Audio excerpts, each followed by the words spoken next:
हिमाचल के कैबिनेट मंत्री विक्रम ठाकुर का मुकेश अग्निहोत्री पर सीधे सीधे हमला था। इस जुबानी हमला करते हुए उन्होंने कहा कि बाहर की जनता को बुलाकर जमा किया गया है हुजूम, और साथ ही उन्होंने कहा कि बीजेपी की जीत से डर गए हैं मुकेश अग्निहोत्री। ये पूरी बातचीत सुनिए। फतेहपुर उपचुनावों में आरोप लग रहा है कि भाजपा के दो मंत्रियों ने फतेहपुर का विकास रोक लिया है। राकेश पठानी ने भी सीधे सीधे जवाब दिए हैं। अब बात करते हैं विक्रम ठाकुर की।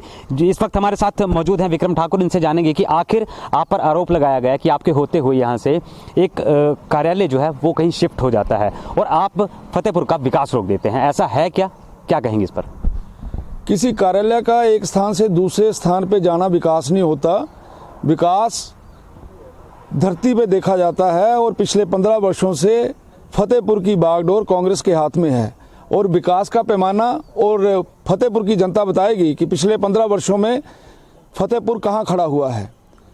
जिन लोगों की जो जिम्मेवारियां थी कि इसका विकास करवाया जाए वो ठीकरा उन्हीं के सिर पे फोड़ना चाहिए, लेकिन ये सरासर गलत है कि विकास को रोकने में हम लोगों की कंट्रीब्यूशन बताई जा रही है। मैं आपसे आपके माध्यम से ये पूछना चाहता हूं कि पिछले 15 वर्षों से फतेहपुर के अंदर विधायक कौन है, फतेहपुर के अंदर मंत्री कौन रहा।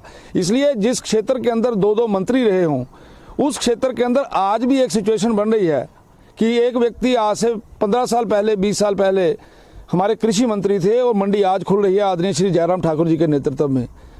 राजस्व मंत्री आज से 20 साल पहले थे, लेकिन आज उप तहसील जो है वो रे में खुल रही है। यहीं से पता चलता है कि विकास कितना हुआ इस क्षेत्र के अंदर। आदरणीय जयराम ठाकुर जी ने एक कोशिश की है कि यहाँ पर ज़्यादा से ज़्यादा विकास किया जाए। अभी मैंने इसके 2 ही उदाहरण आप लोगों को दिए हैं। करोड़ों रुपये की सौगात हमारे फतेहपुर को मिली है और आगे आने वाले समय में भारतीय जनता पार्टी यहाँ से जिस प्रकार का वातावरण हम सारी ओर देख रहे हैं, आज कांग्रेस ने यहाँ रैली की है और उन्होंने सोलन तक के लोगों को यहाँ बुलाया हुआ। ऊना के कार्यकर्ता उनके मुझे यहाँ मिले।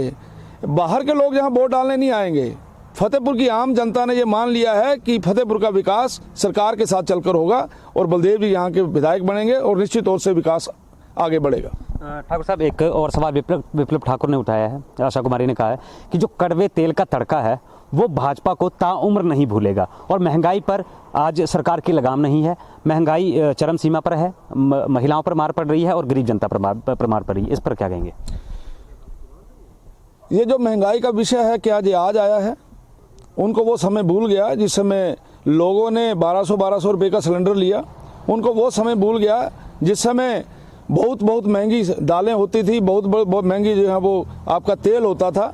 इसलिए मैं मानता हूं कि ये जो रेट बढ़े गए हैं, मैं मानता हूं इन सारी बातों को। अगर रेट बढ़े हैं तो उसके साथ साथ जिस प्रकार से पिछले लगभग 3 या 4 वर्षों के अंदर जो एक कोरोना महामारी का जो हमारा ये सारे का सारा सिलसिला रहा है, आज आदमी जिंदा है तो खा रहा है और ये जिंदा एक कुशल नेतृत्व के कारण से है। इसलिए मैं मानता हूं कुछ चीज़ों को ठीक करना है, वो हमारी जिम्मेवारी है। इन लोगों को केवल बोलना है, लेकिन हम इन्होंने ये तो नहीं बताया अपनी स्टेज से कि करोड़ों लोगों को मुफ्त में राशन मिल रहा है, करोड़ों लोगों के लिए दाल मुफ्त में मिल रही है। क्योंकि आज चुनावी माहौल है, चुनावी माहौल में वही बात कहनी चाहिए जो उनको अच्छी लगती है।